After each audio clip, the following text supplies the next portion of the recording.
ओम शांति।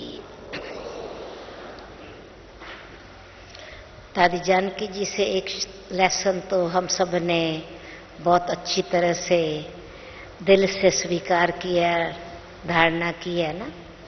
कौन सा है वो? फिर से बोलें प्यार से, ओम शांति।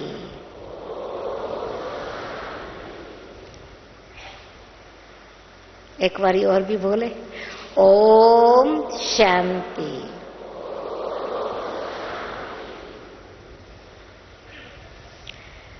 आज के विषय के अनुसार इन 3 बार ओम शांति का अर्थ क्या? ऐसे तो ओम शांति का अर्थ बाबा हमको रोज समझाते हैं, अनुभव कराते हैं, परंतु आज फिर ये 3 बार ओम शांति कहने में आज का जो सब्जेक्ट है, फरिश्ता स्वरूप में शक्तियों द्वारा सकाश देना। फरिश्ता स्वरूप बनने से पहले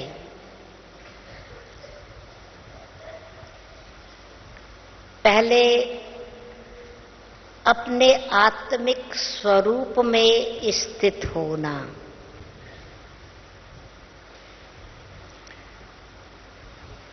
जब हम ओम शांति कहते हैं तो सिर्फ दूसरों को ग्रीट करने के लिए अथवा मिलने के लिए ओम शांति नहीं कहते।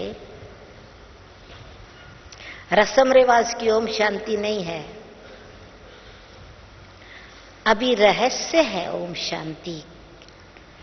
संकल्प में, बोल में, दृष्टि में, व्यवहार में और संस्कार में धारण करने का अथवा अनुभव करने का।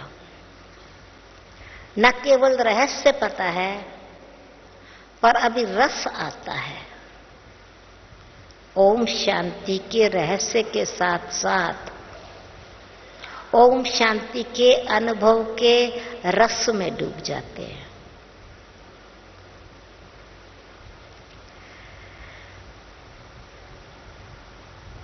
तो पहला फरिश्ता बनने के स्वरूप से पहले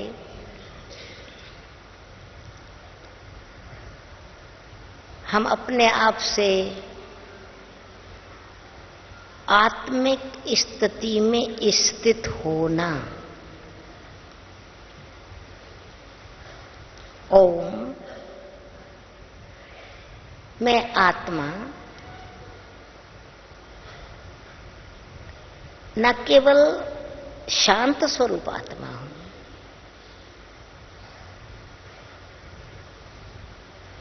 आत्मिक गुण सिर्फ शांति नहीं है,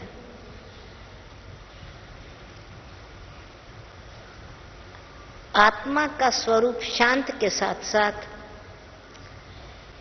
ज्ञान स्वरूप आत्मा है। आत्मा को ये समझ है, समझ मिली है। अभी सिर्फ मन की शांति की बात नहीं। बाबा कहते हैं मन की शांति कहना ये भी राइट एक्यूरेट वर्ड्स नहीं है, इसलिए आत्मिक शांति। आत्मिक शांति क्यों कहा? क्योंकि आत्मा में तीनों ही शक्तियां, मन, बुद्धि और संस्कार। संकल्प में शांति निरंतर तब होती है, निर्संकल्प अवस्था, निश्चिंत अवस्था, जब बुद्धि मन को निश्चय से स्मृति दिलाती है। निश्चय बुद्धि विजयंती। बुद्धि में निश्चय है कि मैं देह नहीं हूं, मैं देह से न्यारी आत्मा हूं।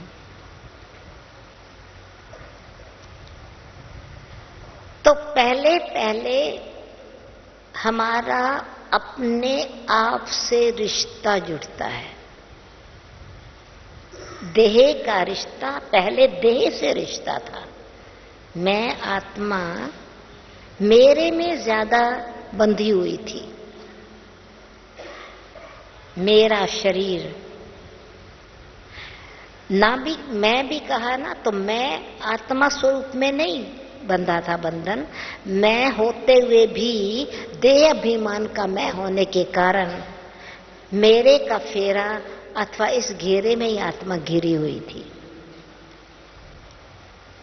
तो वो देह का संबंध बंधन बन गया था, बोझ बन गया था।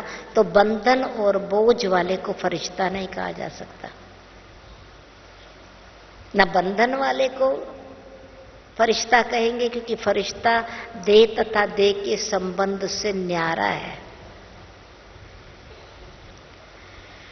किसी भी प्रकार का मन पर या बुद्धि पर या कर्मों का बोझ नहीं है। संस्कार से भी स्वतंत्र है, बंधन नहीं है। संकल्प भी श्रेष्ठ है, विचार बड़े ऊंचे ऊंचे हैं। श्रेष्ठ सतोगुणी शुद्ध विचारों वाली आत्मा है, पवित्र विचारों वाली आत्मा है। तो जब आत्मा का रिश्ता अपने आप से जुट गया, अपने आप से जुटने का मतलब यानी आत्मा कॉन्शियस हो गई, चैतन्य सत्यता की पहचान मिल गई, उसमें चेतनता आ गई, जागृति आ गई। सोई हुई शक्तियां आत्मिक स्थिति में स्थित होने से जागृत हो जाती हैं अथवा कॉन्शियस हो जाती हैं, जिसको इंग्लिश में कहते हैं सोल कॉन्शियसनेस। तो सोल कॉन्शियस यानी जब कोई अचेतन है, अनकॉन्शियस है, तो अंदर शक्ति तो है पर ना व्यवहार में आती है, ना अनुभव में आती है, ना एक्सप्रेस कर सकती है। कोई भी अचेतन स्थिति वाला व्यक्ति अनकॉन्शियस है, उसके सामने कोई है, ना उसको पहचानेगा, ना उनकी बात को समझेगा, ना उनसे कम्युनिकेट कर सकेगा, ना एक्सपीरियंस या एक्सप्रेस कुछ कर सकेगा।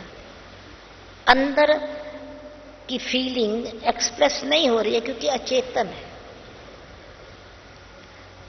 तो हम सत्य स्वरूप की जब स्मृति आ गई कि मैं आत्मा वास्तव में सत्य हूं, कल बाबा ने कहा ना, आत्मा की महिमा लोग नहीं करते हैं। सत्य चेतन, जैसे परमात्मा सच्चिदानंद है, आत्मा भी सत्य और चेतन स्वरूप है, आनंद स्वरूप है। तो पहले स्वयं से संबंध जुटना, रिश्ता अपने आप से जोड़ना, जो अपने आप से भी हम दूर हो गए थे। जब अपने आप से आत्मा दूर होती है, यानी अपने गुणों से दूर होती है, तो जल्दी दुख से भरपूर हो जाती है। अपने आप से जुटी हुई है, अपने आप से संबंध है, तो आत्मा की जो आत्मिक गुण है, ज्ञान, शांति,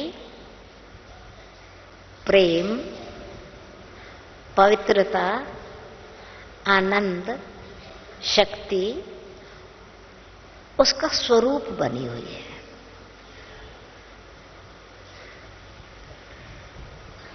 और जब अपने आप से बिछड़ा हुआ है, यानी संबंध टूटा हुआ है, शक्तियों से संबंध टूटा हुआ है, तो दूसरों को शक्ति देने की तो बात ही नहीं। भक्ति में क्या था, हमारी शक्ति खत्म हो गई थी, तो हम कहते थे निर्बल के प्राण पुकार रहे। हम निर्बल हो गए हैं, यानी हमारे जो प्राण, आत्मा जो प्राण है, वो निर्बल हो गई है, दुखी हो गई है, शक्तिहीन हो गई है। अब है तो फिर आत्मा ही है ना। पर आत्मिक स्थिति में, स्व स्थिति में स्थित न होने के कारण, स्मृति न रहने के कारण विस्मृति हो गई तो असमर्थी हो गई है। स्मृति समर्थी है, यानी शक्ति है उसमें। स्मृति आने से ही मैं कौन, तो आत्मा ज्ञान स्वरूप बन गई। इसलिए पहले अपने आप को ज्ञान स्वरूप बनाया तो स्वरूप बन गया, तो स्वयं से स्वरूप अलग नहीं हुआ, फिर स्वयं ही ज्ञान स्वरूप है। मन की शांति मांगने की बात नहीं, मन मनाभाव में स्थित है, शांत स्वरूप है। मन शीतल है, शुद्ध है, पवित्र है, सतोगुणी है। उसमें पहले अपने लिए भावना श्रेष्ठ होती है। फरिश्ता दूसरों को तब देगा जब अपने लिए शुभ संकल्प में, शुभ भावना वाला ही शुभ कामना दे सकता है। सद्भावना वाला ही कल्याण की भावना रख सकता है। तो इसलिए जब हमने पहली बारी ओम शांति कहा तो जैसे कि अंतर्मुखी बन गए। बोला तो मुख से ओम शांति, परंतु अंतर्मुखी बनने का, अपना संबंध जोड़ने के लिए, अपने से फरिश्ता बनने के लिए, अपने स्वरूप की अनुभूति के लिए, स्वयं से रिश्ता अव्यक्त स्थिति का बनाने के लिए अंतर्मुखी स्थिति चाहिए। क्योंकि जब बाहर मुखी हैं तो हमारा रिश्ता बाहरों से जुड़ता है, बाहर वालों से, क्योंकि आंखें बाहर की चीज देखती हैं, देखते ही अंदर ग्रहण कर लेती हैं, उसी का विचार चलता रहता है। विचारधारा संकल्प का संबंध में ही जुट जाता है।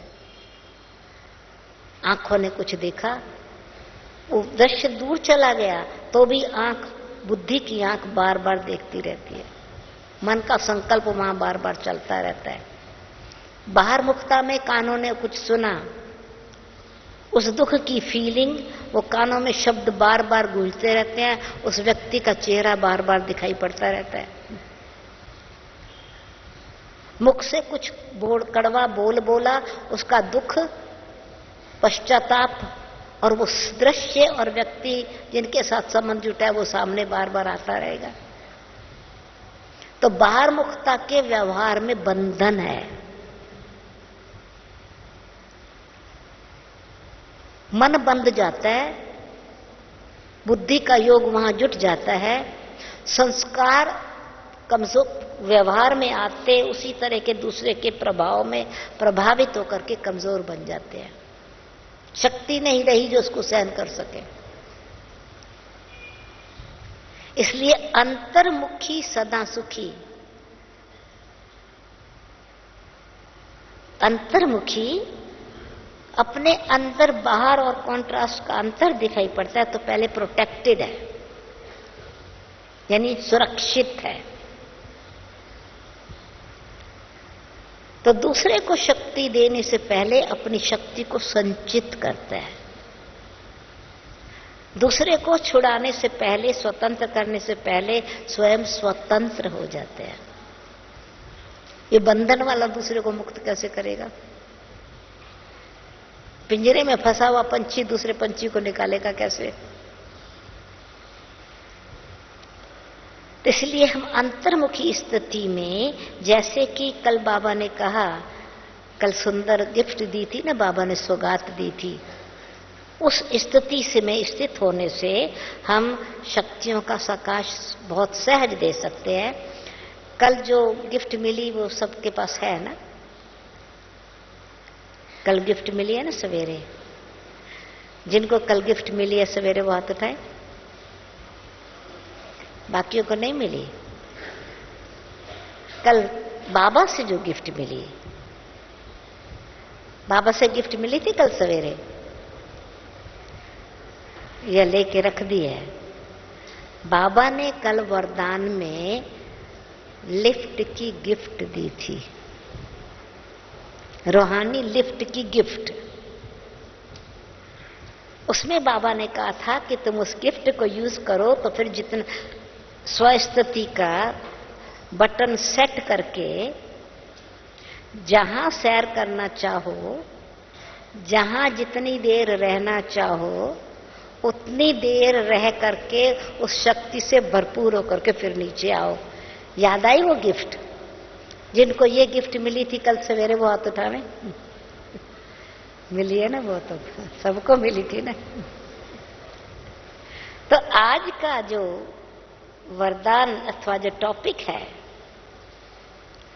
इस सेकंड वाली जब हम ओम शांति, तो पहली ओम शांति स्थिति में माना हम उस लिफ्ट में, अगर हमको ऊपर फरिश्ते वाली साकार अशरीरी स्थिति से स्थित होकर के हम अव्यक्त स्थिति में स्थित हों,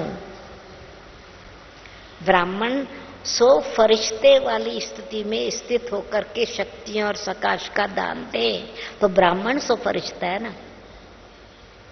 ब्राह्मण सो फरिश्ता, फरिश्ता सो देवता। तो पहले ब्राह्मण स्वरूप की स्मृति में भी हम ब्राह्मण को स्मृति तो मिली, मैं आत्मा हूं ना।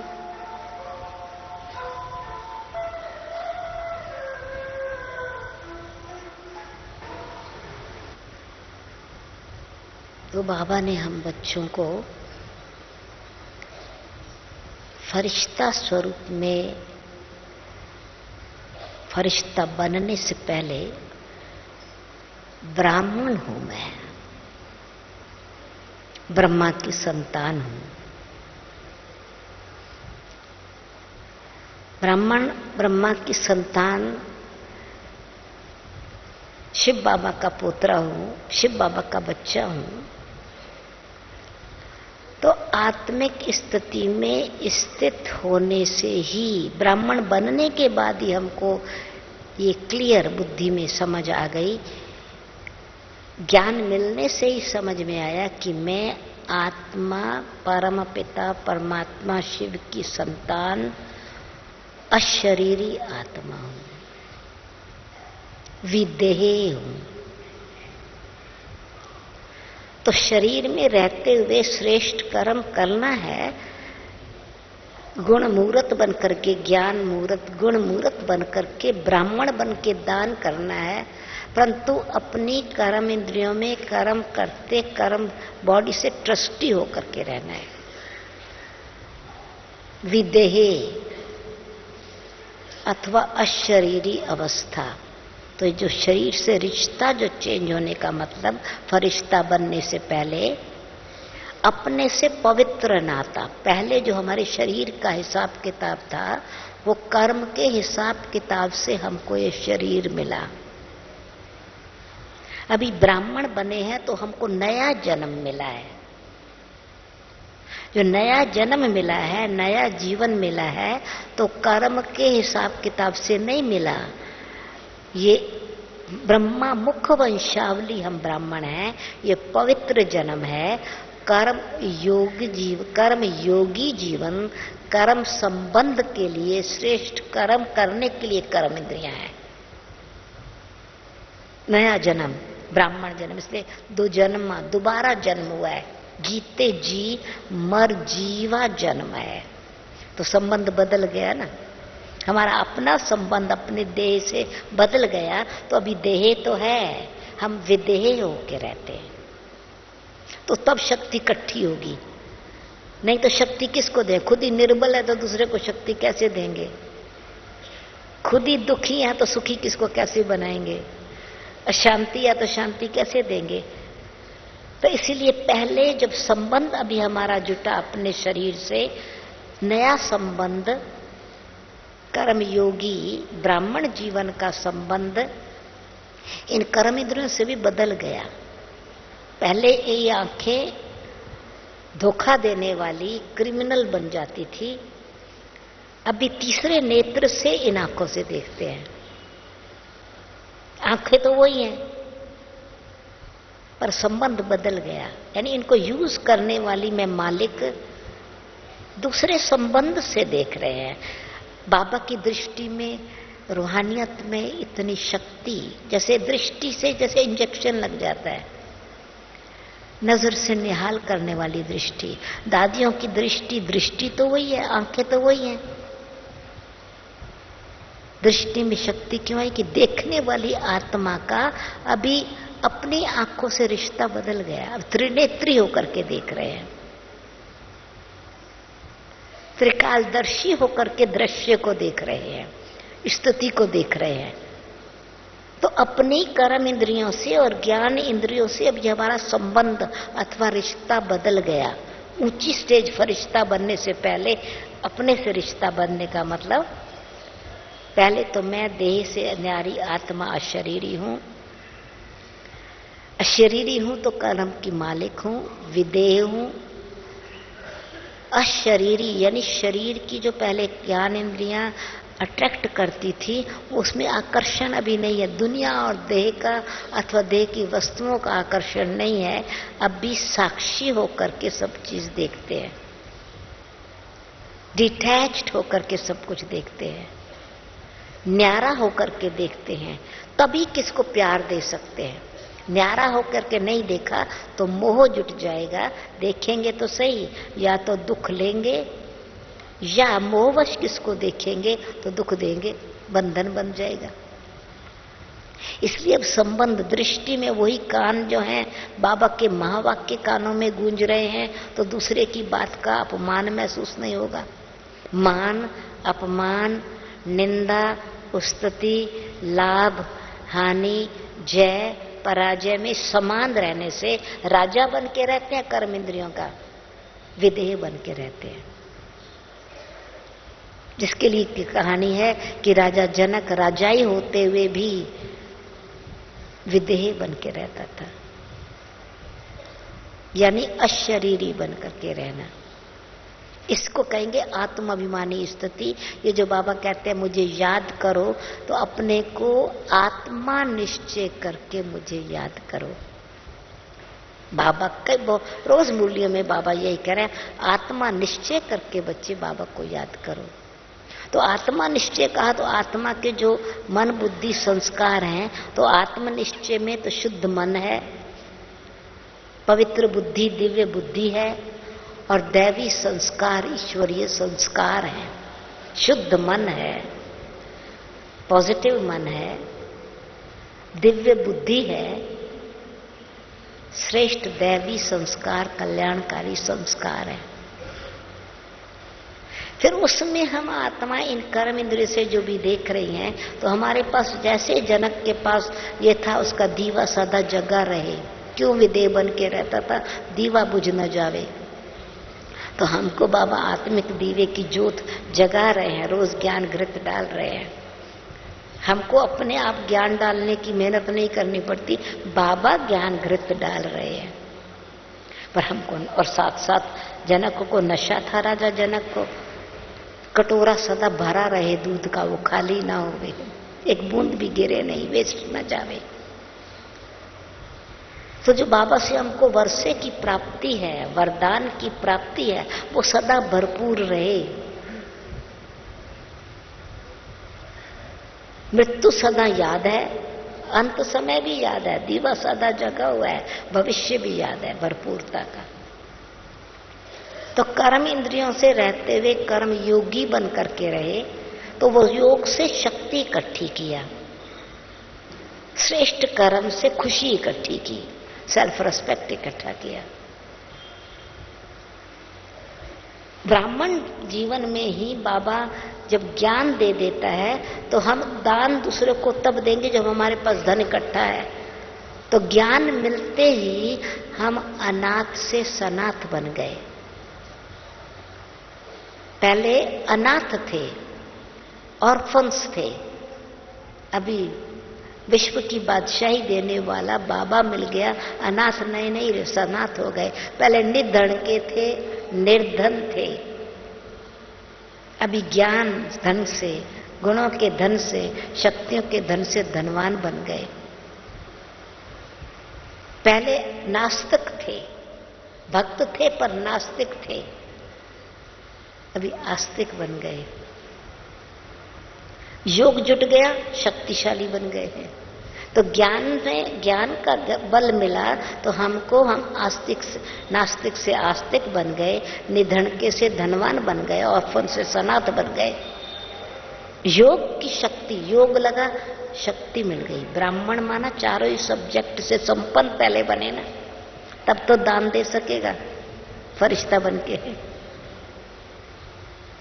योग मिला तो शक्ति मिली, योग से शक्ति मिली, बल मिला, और पिछले कर्म का हिसाब किताब चुकत हुआ, पवित्रता आ गई। गुण की धारणा से हमारा कैरेक्टर श्रेष्ठ बना, तो हमारी भावना बदल गई दूसरों के प्रति, तब तो फरिश्ता बन के दूसरों को दे सकेंगे शुभ भावना का दान। इसलिए ये अंतर्मुखता में बैठते इस लिफ्ट में शिफ्ट हो जाती है, कॉन्शियसनेस चेंज हो जाती है, डिटैच हो गए बाहर से, धारणा से, गुणों की धारणा से। जब हम गुणवान बन गए तभी किसी के प्रति सत्य भावना रहेगी, सहयोग की भावना होगी, दूसरी आत्माओं के प्रति रहम की भावना होगी, क्षमा की भावना होगी। मोहवश नहीं दे रहे, स्नेहवश दे रहे हैं। दुखियों के नहीं दे रहे, दूसरों के दुख को देख करके रहम की भावना से दे रहे हैं। आत्माओं के अंदर होपलेसनेस आ गई है, समझ आ गई कि अभी तो नई दुनिया आने वाली है, तो होप दे रहे हैं। तो ब्राह्मण संस्कार से ही फरिश्ता संस्कार बनेगा, क्योंकि ब्राह्मण श्रेष्ठ कर्म करवाते हैं, दूसरों का संबंध भी परमात्मा से जुड़वाते हैं। इसलिए पहले अपने से रिश्ता जुटे, फिर अपनी देह से रिश्ता बदली हो जावे। कर्म इंद्रियों का, देहभान वाली कर्म इंद्रियों से यूज न करें, दृष्टि को देह की दृष्टि से आकर्षण वाली न देखें, न वस्तु में आकर्षण, न वैभव में आकर्षण, न व्यक्तियों में आकर्षण। आंखें तो वही यूज कर रहे हैं, कान वही यूज कर रहे हैं, मुख वही यूज कर रहे हैं। ज्ञान युक्त बाबा के दिए हुए बोल, बाबा की स्मृति से बोलते हैं, वो वरदान बन जाता है। ज्ञान, गुण, ज्ञान खाली नहीं, पर वो बाबा का वरदान बोलते हैं। शब्द शब्द नहीं है, वाक्य नहीं है, महावाक्य है, वरदान है। मुख तो वही है, आंखें तो वही है, क्योंकि संबंध देह भान से आत्मिक स्थिति में स्थित हो गया, तो अव्यक्त भाव हो गया। परंतु जब तक ये देह भान से अंतर्मुखी नहीं बने, यानी लिफ्ट ऊपर नहीं जाएगी, दरवाजा बंद करना पड़ेगा ना लिफ्ट का। लिफ्ट का दरवाजा बंद ना हो, कितना भी बटन सेट कर लो, फरिश्ते के लोक में जाएंगे, अव्यक्त लोक में जाएंगे। तो पहले तो लिफ्ट का दरवाजा बंद हो गए, यानी देह भान में से अंतर्मुखी बन जाए। और एक दरवाजा नहीं है, उस लिफ्ट का तो एक दरवाजा होता है, पर ये जो इसमें हम बैठे हैं, बॉडी कॉन्शियस से सोल कॉन्शियस में शिफ्ट होने के लिए, अपलिफ्टमेंट के लिए, चारों दरवाजे बंद करने हैं। कानों से भी अंदर बात जाती है, ये कान भी खिड़कियां हैं, आंख भी जाती है, कान वेंटिलेटर है, आंखें खिड़कियां हैं, मुख से भी बात अंदर जाती है और बाहर आती है, कान से, नाक से भी गई और लिया स्वाद लिया, सुगंध लिया, और टेस्ट के लिए जैसे किसी चीज की सुगंध अंदर आई, जिह्वा में लालच आ गया कि खा ले। भूख तो नहीं है, पर घर में आए हैं, समोसे की सुगंध आ रही है, मिठाई की सुगंध आ रही है, गरम गरम कुछ हलवा बन रहा है, सुगंध आ रही है। ये चारों ही दरवाजे बंद करके अंतर्मुखी बने, फिर बाबा को भूख देखना तो है, दृष्टि दे के खाना है। फिर भोजन तो जरूर खाएंगे, दृष्टि दे के खाना है। बाबा को समर्पण करके खाना है, बाबा की याद में खाना है। संबंध बदल गया, प्रकृति से संबंध बदल गया।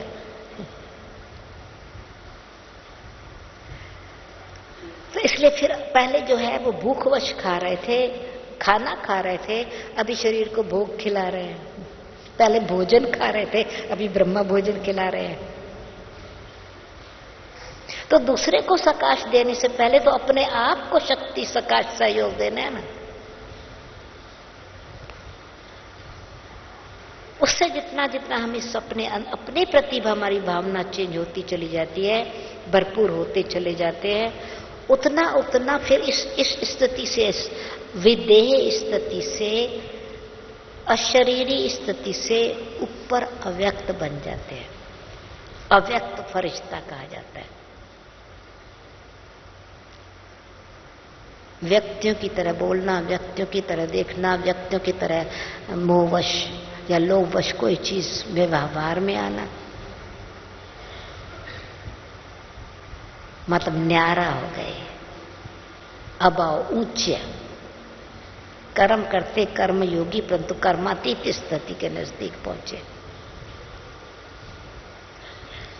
उस अव्यक्त स्थिति में फिर न केवल शब्द है, परंतु वो आत्मिक गुणों का संबंध परमात्मा से जुटना शुरू होता है। तो वो नीचे की आकर्षण के बजाय ऊपर की ओर आकर्षण होता है।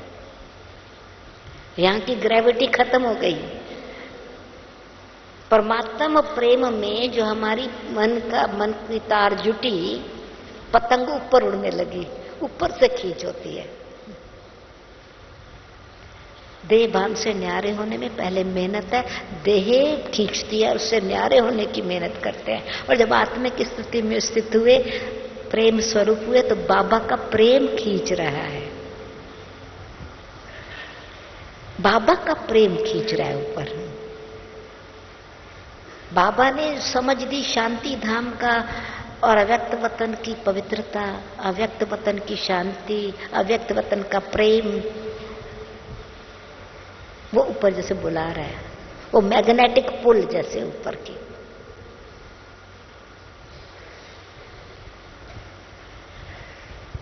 तो अव्यक्त में अभी और इस सूक्ष्म शक्ति जो थी, जो मोटे रूप में जो गुणों को देख रहे थे, प्रेम बाहर से कुछ चीज दे के देनी है, सहयोग कुछ किसी प्रकार की मदद दे के देनी है, अभी योग से उनको शक्ति दे रहे हैं। फरिश्ता बाहर की कोई चीज तो नहीं देता, मोटी चीज उसके पास कुछ है भी नहीं। फरिश्ते के पास कोई मोटी सामग्री तो नहीं है, खुद ही हाथ पैर ही मोटे नहीं है, लाइट के ही है, प्रकाश की काया है, सूक्ष्म काया है। तो इसका मतलब है कि सूक्ष्म शक्तियों को देना शुरू करते हैं। उसका रूप, वाइब्रेशंस चेंज हो जाता है। जैसे अभी फूल है, फूल मोटा है तो मैं हाथ में पकड़ूंगी, मैं पकड़ा हुआ है मेरे पास, ये आप नहीं पकड़ सकते, मोटा रूप है, मैंने आपको दिया फिर मेरे पास नहीं है। पर रंग जो है मैंने पकड़ा हुआ है, आप देख रहे हैं। फूल मेरे हाथ में है तो मेरे हाथ में है, परंतु रंग जो है मेरे हाथ में है, पर आप देख रहे हैं, आपके पास पहुंच रहे हैं। पर इतने तक ही है, दिखाई दे रहा है जितने तक आप देख सकते हैं, आपकी आंखें खुली हैं। और सुगंध जो है बहुत पावरफुल है, तो बाहर भी जा रही है और सूक्ष्म हो गई ना।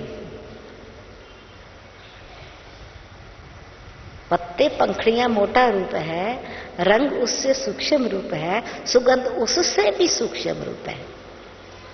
तो ऐसे जब मन के अंदर ये संकल्प रखा, मैं आत्मिक स्थिति में आत्मा हूं, तो संकल्प है मैं शुद्ध आत्मा, शांत स्वरूप हूं, मैं शुद्ध आत्मा, पवित्र स्वरूप हूं। तो शुद्धि पवित्रता में बदल गई, शुद्धि है, जो बाहर की जो प्रभाव था ना वो खत्म हुआ, साफ हो गई। जैसे कपड़ा मैला है, साफ हो गया। पवित्र है उसकी ओरिजिनल सत्यता। फिर वो जितनी जितनी सतो प्रधान बन गई तो पतित पावन बन गई, दूसरों को भी पावन करने वाली बन गई। परमात्मा की महिमा पतित पावन है, देवता की महिमा पतित पावन है। तो हम आत्माएं फिर वो जितनी जितनी हमारी शुद्धि, पवित्रता, पावनता बढ़ती चली गई, उतना प्रवाह वाइब्रेशंस में चला जाएगा ना दूसरे के पास। वो मनसा दान हो गया। फरिश्ता दूसरी आत्माओं के मन में भी शक्ति भर देता है, अपने पर डिपेंड नहीं करता कराता, कोई बंधन नहीं है। तो फरिश्ता स्वरूप रहना माना अव्यक्त स्थिति में स्थित रहना, कर्मातीत स्थिति में स्थित रहना। कर्म करे पर बंधन न बने, कर्म प्रेरणा देने वाला हो। दूसरी आत्माओं को सकाश देना। तो जैसे आकाश में सूर्य शक्ति देता है, पर सूर्य का पर गंदगी नहीं पड़ती, सूर्य गंदगी को भस्म करता है। सूर्य प्रकाश ही प्रकाश स्वरूप है। तो ऐसे इसलिए इसको निर्बंधन कहा जाता है। यानी मैं कर रहा हूं या जो मेरे को प्राप्त कर रहा है, मेरे से ले रहा है, उसका भी मेरे प्रति कोई मोह की बात नहीं, वो भी न्यारा है। प्राप्त करने के बाद भी उसका ध्यान परमात्मा की तरफ जावे। वो इस प्रकार से शक्ति का दान। तो सर्वशक्तिवान बाबा हम बच्चों को जब शक्ति का दान निराकारी स्थिति में फिर स्थित होके फिर फरिश्ते रूप में देना, लेना तो निराकार से है ना। इसलिए उस प्रेम स्वरूप स्थिति से, पवित्र भावना से, न्यारेपन की स्थिति से, फिर उससे भी ऊपर वाली स्थिति जो एकदम सर्वशक्तिवान से शक्ति मिल रही है, निराकारी स्थिति से। शक्ति का दान तो सर्वशक्तिवान से लेके देंगे ना। शक्ति परमात्मा से परम धाम सर्वशक्तिवान से मिलती है, स्नेह अव्यक्त रूप में मिलता है क्योंकि आत्मा, और फिर ज्ञान साकार रूप में आकर के मिलता है। ज्ञान देने के लिए भगवान को ब्रह्मा मुख का आधार लेना पड़ता है। स्नेह का सागर अभी भी दृष्टि से स्नेह लुटा रहा है, वाइब्रेशन से स्नेह दे रहा है।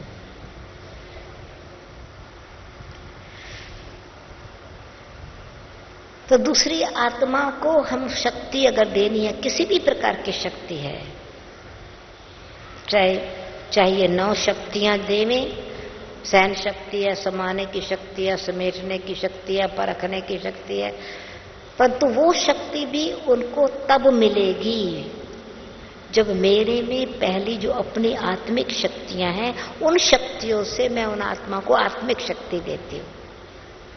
और आत्मिक शक्ति जो है वो आत्मा के गुणों की शक्ति है। ज्ञान की शक्ति को, ज्ञान को ठीक रीति से नहीं समझा, ड्रामा में डामाडोल होता रहेगा। मेरा निश्चय अटल है उस आत्मा को न्यारा होकर के किसी के दुख के प्रभाव से परे। अभी क्या है कि वास्तव में भावना तो अच्छी होती है, न्यारापन नहीं होता। संबंधी सम्मानो हमारे हैं, माँ है बच्चे के प्रति, माँ बाप की बच्चे के प्रति बड़ी अच्छी भावना होती है। उनके जीवन को वो बदलना चाहते हैं, संस्कार अच्छा बने, चरित्र अच्छा बने, पढ़ाई अच्छी पढ़े, हेल्थ अच्छी रखे। भावना तो बड़ी अच्छी है पर पहुंचती नहीं है। क्यों?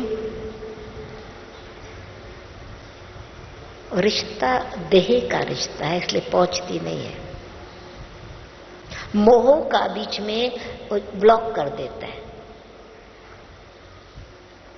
इसलिए जब तक लौकिक को अलौकिक नहीं बनाया, अलौकिक को परलौकिक नहीं बनाया, सूक्ष्म शक्तियां कैसे पहुंचे? तो अपने से भी फिर से बात आती है, पहले तो मेरा अपने से रिश्ता चेंज हो, अपने से आत्मिक संबंध जुटे, मेरा देह से जो मेरेपन का रिश्ता वो चेंज हो, फिर मेरा दूसरों के साथ मेरेपन का रिश्ता चेंज हो, मेरा रिश्ता परमात्मा के साथ साथ मेरे फरिश्ते स्वरूप से जुटे, मेरा रिश्ता मेरे भविष्य देवता स्वरूप से जुटे, तो मैं ब्राह्मण वाली शक्तियां भी दे सकता हूं, क्योंकि ब्राह्मण के गुण अलग हैं, देवताओं वाले गुण अलग हैं, ईश्वरीय गुण अलग हैं। ईश्वरीय शक्तियां, ब्राह्मणों की शक्तियां, देवताओं की शक्तियां, फरिश्तों की शक्तियां।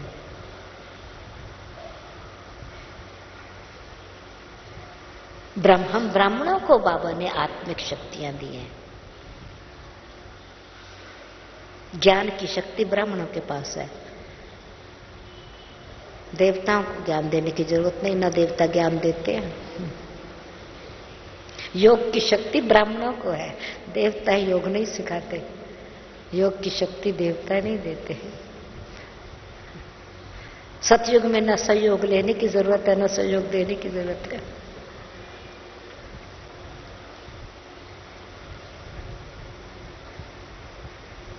सतयुग में है ही शांति, आत्मा नेचुरल शांत स्वरूप है, न्यूट्रल स्टेज है।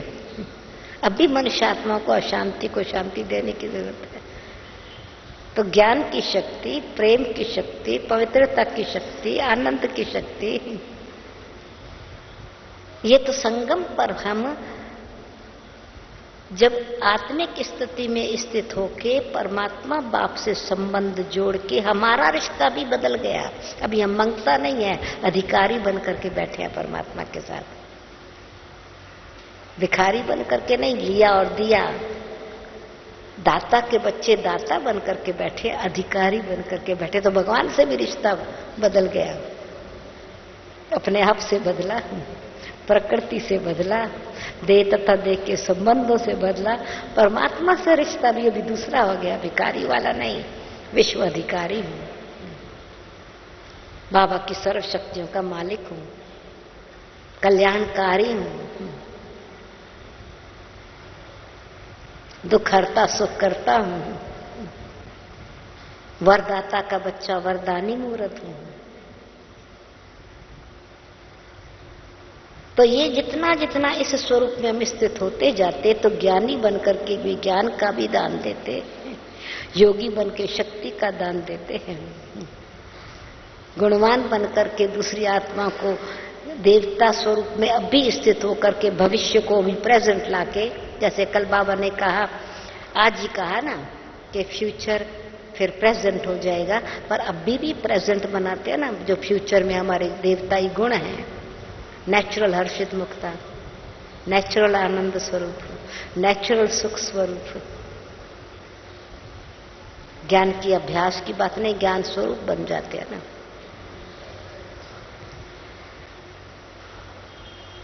तो जैसे वो निराकारी स्थिति, निरंकारी स्थिति, ये इस समय हम जितना जितना बाबा वाली शक्ति, दोनों बाप दादा की शक्ति अपने में बढ़ते हैं, तब स्नेह भी दे सकते, ज्ञान भी दे सकते, शकास भी दे सकते, शक्ति भी दे सकते, जिससे दूसरी आत्माओं की कमजोरी खत्म हो जावे और वो शक्ति संपन्न बन जावे। हम मास्टर सर्व शक्तिवान विश्व कल्याणकारी हैं, ईश्वरीय शक्ति में कल्याण है।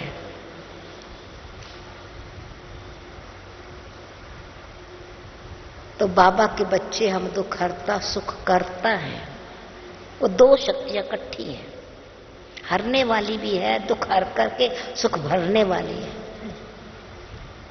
पहले हम आत्माएं मनुष्य आत्माओं को शक्ति देते थे, दुख ले लेते थे। रिश्तेदारों में क्यों होती, क्यों नहीं शक्ति मिलती? बच्चा बीमार है, खुद बीमार हो गए मोहवश, घाटा पड़ गया, डिप्रेशन आ गया, बेटे को घाटा पड़ा, डिप्रेशन बाप को आ गया। दुख में दुख ले लिया, सुख दे नहीं सकते। ये न्यारा रहने से ही शक्ति दे सकते हैं, उसी को फरिश्ता कहते हैं। बाबा का प्यारा रहने से भरपूर होते हैं, इसलिए दूसरों को शक्ति दे सकते हैं।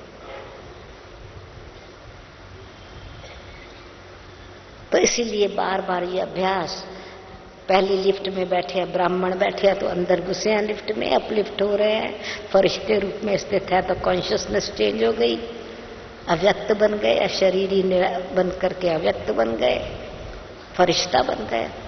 फिर बाबा से शक्ति जुड़ी तो सर्वशक्तिवान बन करके सकाश सूरज की तरह देंगे ना। ऊपर से शक्ति आ रही है, जा रही है हमारी तरफ से,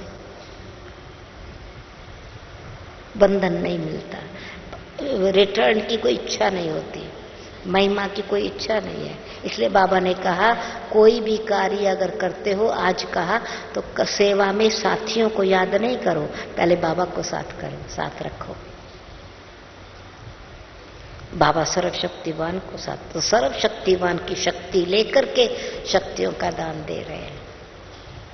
अव्यक्त बाप दादा की पवित्रता, प्रेम का एम्बॉडीमेंट बन करके फिर वो स्नेह का सकाश दे रहे हैं। ब्रह्मा बाबा को साथी बना करके, फॉलो कर करके फिर ज्ञान गुण का दान दे रहे हैं।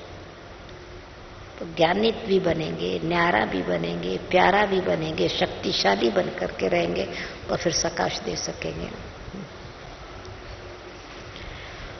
ओम शांति।